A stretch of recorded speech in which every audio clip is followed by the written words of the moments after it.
तैयार रहिए। स्टार्ट। संविधान के अनुच्छेद 32 के अंतर्गत प्रस्तुत यह रिट याचिका गुवाहाटी उच्च न्यायालय के सेवानिवृत्त कार्यवाहक मुख्य न्यायाधीश न्यायमूर्ति के श्रीधर राव के द्वारा प्रस्तुत की गई थी।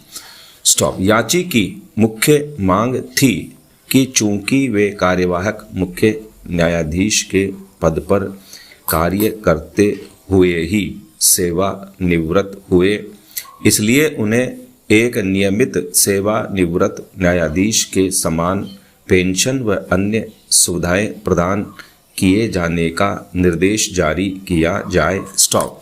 याची को सर्वप्रथम कर्नाटक न्यायिक सेवा से वर्ष 1988 में नियुक्ति मिली। स्टॉप। वर्ष 2000 में उन्हें कर्नाटक उच्च न्यायालय में न्यायाधीश नियुक्त किया गया। इसके बाद उन्हें गुवाहाटी उच्च न्यायालय में एक नियमित अवर न्यायाधीश के रूप में अंतरित कर दिया गया। स्टॉप।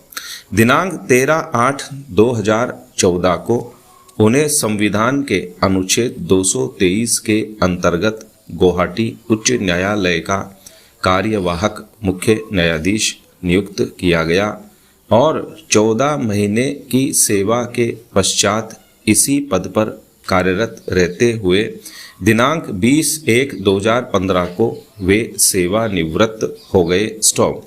कार्यवाहक मुख्य न्यायाधीश के पद पर कार्य करने के दौरान उन्हें एक मुख्य न्यायाधीश के रूप में वेतन और भत्ते प्रदान किए गए, जैसा कि भारत के संविधान की द्वितीय अनुसूची के भाग घ के पैरा 10 और 11 तथा उच्च न्यायालय न्यायाधीश वेतन और सेवा शर्तें अधिनियम 1954 के अंतर्गत विहित है। स्टॉप।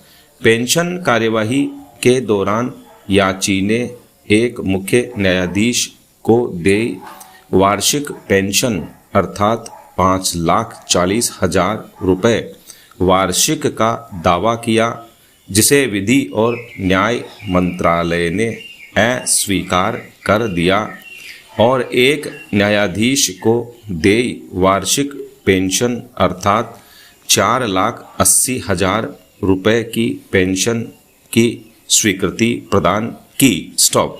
अतः याची ने यह रिट याचिका प्रस्तुत करके मांग की कि याची को एक सेवानिवृत्त मुख्य न्यायाधीश के बराबर वेतन एवं अन्य परिलाभ कुल 15 लाख रुपए वार्षिक दिए जाने के लिए समुचित रिट आदेश, निर्देश या घोषणा जारी की जाए। स्टॉप। पैरा। निर्णय 1। हमारे समक्ष मुख्य विचारणीय प्रश्न है कि क्या याची, जो एक कार्यकारी मुख्य न्यायमूर्ति के रूप में कार्य करते हुए सेवानिवृत्त हुआ, एक सेवानिवृत्त मुख्य न्यायाधीश के समान वेतन संबंधी परिलाभ प्राप्त करने के लिए हकदार है। स्टॉप। उच्च न्यायालय न्यायाधीश अधिनियम 1954 की धारा 14 न्यायाधीशों को भुगतान किए जाने वाले पेंशन के लिए उपबंध करता है।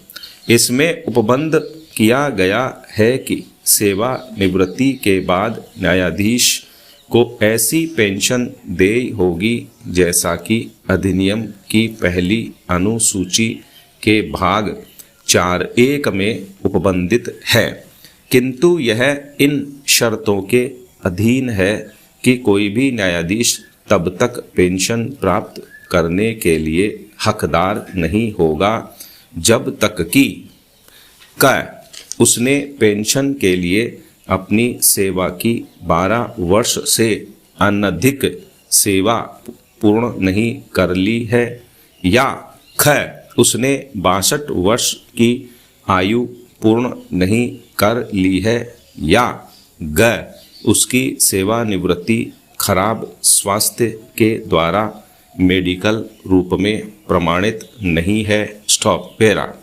शब्द न्यायाधीश को धारा 2(1)G के अंतर्गत परिभाषित किया गया है, जिसके अनुसार न्यायाधीश से किसी उच्च न्यायालय का न्यायाधीश अभिप्रेत है और इसमें उच्च न्यायालय का मुख्य न्यायाधीश, कोई कार्यवाहक मुख्य न्यायाधीश, कोई अतिरिक्त न्यायाधीश और कार्यवाहक न्यायाधीश भी सम्मिलित है। स्टॉप।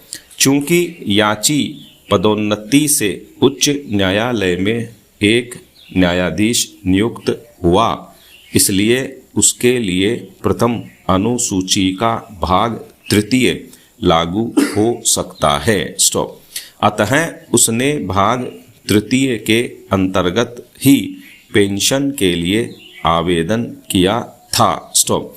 भाग 3 के अंतर्गत भाग 1 के अधीन नहीं आने वाले वे न्यायाधीश आते हैं जो पेंशन योग्य पद धारण करते हैं। स्टॉप।